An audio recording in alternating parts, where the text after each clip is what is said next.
Green? Obviously, they just beat Marshall, right? Marshall was the toast of college football a week and a half ago, right? After coming off beating Notre Dame in South Bend. So I would say they're a pretty talented football team who can exploit you in a lot of ways. What are those ways? What can they do? What do they do that causes you concern? Well, I don't know if you got a chance to watch any of the last game versus Marshall, but they've some spectacular catches by the receiving corps. And you got one receiver listed 6'7". You got multiple tight end sets, 12, 13, 14 personnel. They give you every formation in the book, and so they gave Marshall a lot of trouble between formations and motions, and they got really good ways to attack you. Really good coaching staff. They haven't thrown any interceptions yet. I mean, obviously you've got a veteran guy that takes care of the football. I mean, how much of a concern is that for you when you've got a guy that doesn't give you a whole lot? A guy through 3 games, however many passes that is, hasn't thrown one to the other team. That obviously means he's a really good decision maker, knows to go, has good control of their offense, knows where to go with the football, and doesn't give the defensive many opportunities to get takeaways.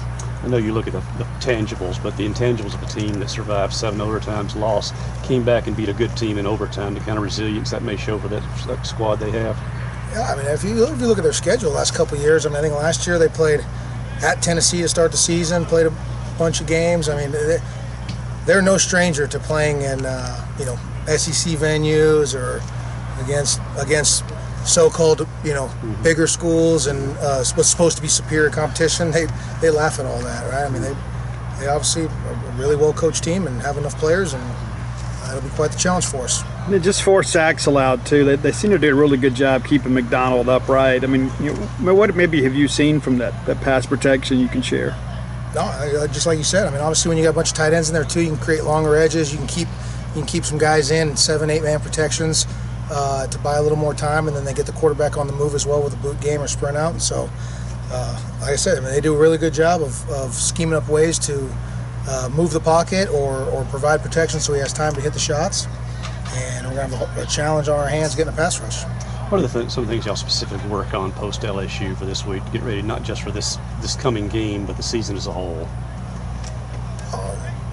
Obviously, just executing the defense better. I mean, and you mentioned the boot game too. LSU kind of found some success with that in the second half. I mean, obviously it's a mimic league, but how much do you expect to see that now that other teams have had a little success with it? Well, I wouldn't call what LSU did was boot game. I mean, boots are designed to move the pocket.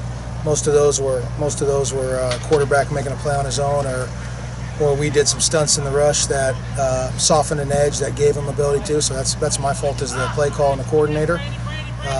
But yeah, I mean, we've seen boot all season. I mean, it was the opening play of the game versus Memphis this year. Right? We've seen all kinds of boot move the pocket with what we do defensively. It's not an uncommon thing, so we have to be prepared for it every week.